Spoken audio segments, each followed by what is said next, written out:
Hi fellow viewers to everybody, good afternoon. My name is Steve, my full name is Steve Hoho. I'm the owner of this video account. It is respective website, youtube.com.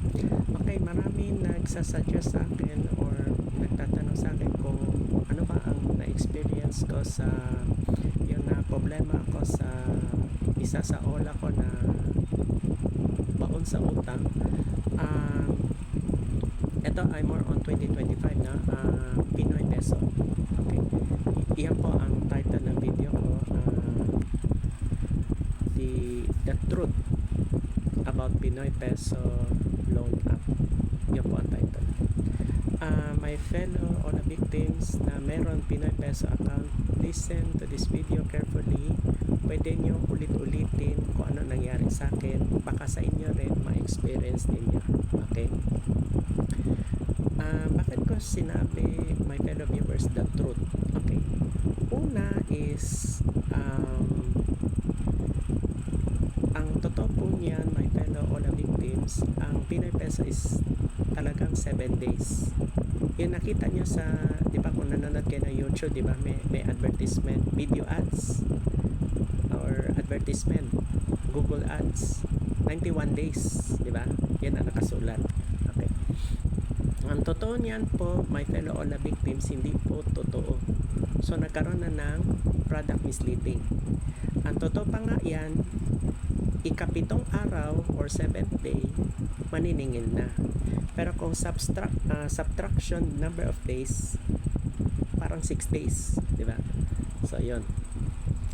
Tapos, halimbawa, due date mo na ngayon, yun, mga text blast na, titira na. So, yun.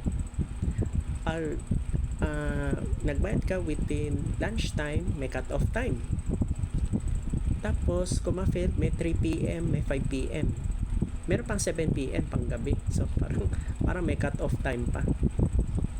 Tapos, kung ma-overdue, meron pang legal department. So, ano ang reaction nyo, my fellow all the victims? Talagang illegal. Illegal talaga. Then, ito, kumuha kayo ng papel at ballpen, meron kayong susulatin. Makinig. Itong bibigay kong mga amount, nandyan ang percentage. Ganon kalaki ang interest na sinisingil. Okay. Number 1, 3.5. Yan ang minimum amount kung maglo-loan ka. Sa 3.5, ang net mo is hindi 3.5. Ibig sabihin, hindi siya buo. Ang makukuha net is 2,100. Okay. Sige, so kuha kayo calculator. 3.5 times 0.6. 0.6. Kasi sa 60% sa decimal, so kung 60 over 100, 0.6, di ba? Anong labas? 2,100. Yun ang buo ang matatanggap sa all the victim. Katulad ko, katulad nyo rin. Magtataka ka talaga my fellow all the victims Tapos 7 days, wow, di parang tayo pa na hassle, tayo pa na pressure. Tapos sasabihin pa, did you read the terms and conditions? Oh yes, we read the terms and conditions, pero hindi, we thought it's only 91 days, yung pala 7 days. Dyan pa lang catch up na attention. So yun. Okay, another example.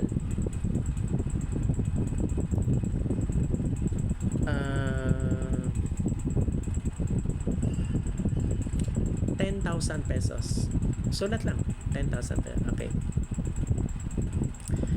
Ipindot nyo sa calculator 10,000 times 0.62. 0.62. Don't you worry, I will explain. So, kung halimbawa good payer ka, na-increasean ka, ang 60 naging 62%. Kasi ang net 6,200 Yan ang sinasabi ko sa inyo, my fellow all the victims. So, the more you pay early, the more interest higher they will charge you. Yun ang point ko sa video na ito. Meron pa. Okay, sulat 5,000 pesos. 5,000 pesos times 0.6 0.62 wag 0.6, dagdagan mo ng 2.62. Okay, so ano labas? Wala kong hawak-hawak calculator. 3,100. Okay. 4,500. Okay, 4,500 times 0.6, 4,500. So, makikita nyo na ang difference. May kaibahan. Okay. So, ano labas? 2,700. So, yung 1,800 na dinidak na interest, yun ang babayaran natin after 7 days. So, ang scenario, ito lahat ng sinasabi ko, patay ang borrower. Paano natin, di ba, babayaran? So, yun. So, I hope my fellow OLA victims or mga first-timers think first before decide. Kasi time will come kayo din ang magkakaproblema. Then, advice ko sa inyo, kung may capacity kayo to pay, kailangan may pambayad kayo interest. Huwag nyo akong gayahin na umabot ng 247,600 kasama penalties. By the way, yung case ko talaga, yung hindi siya one simultaneous day, hindi. Kasi if you pay early before due date, i-increase yan. Pero ang number of days, 7 days pa rin. So wala siyang pagbabago. Then walang 14 days, 28 days o 30 days. Wala. It's all lies. Then yung sinasabi na accomplish 91 days, wala. Based on my experience. Kaya ako naging OLA victim. Doon ako isa dyan na nabaon ako sa utang. Yan. Tapos kung good payer ka, magtataka ka, uy, in-offer ka na naman ng I think more gold o pera mo. Yan, that's another app. Yan. Kaya ko na mention ito kasi maraming OLA victims ang nakausap ko talaga, yung pala ang problema. Kasi ganun ang net yung buong amount na makukuha, yun talaga, hindi siya 100% buo. May bawas pa. Yun. By the way, ang payment channel nila, kung magbabayad kayo, kung GCash account holder, I think EcoPay, YEECO. Yun. Pag Maya, ang gagamitin V5, letter V as in violin, 5, then pay. Yan ang ginagamit din ng channel. Then, kung sa RD Pound Shop, gagamit kayo ng Payso, PAYSO channel. Yan. By the way, ang sa M. Luwiller, magkaibang payment channel ang gagamitin. They are using Dragon Pay.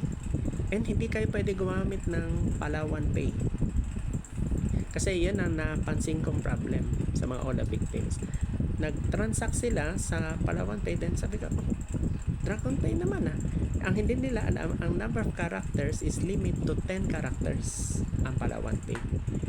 Ang M. Luwiller kasi kaya na more than 10 characters. So, yun. So, I hope that these details na sinasabi ko ay na-catch up.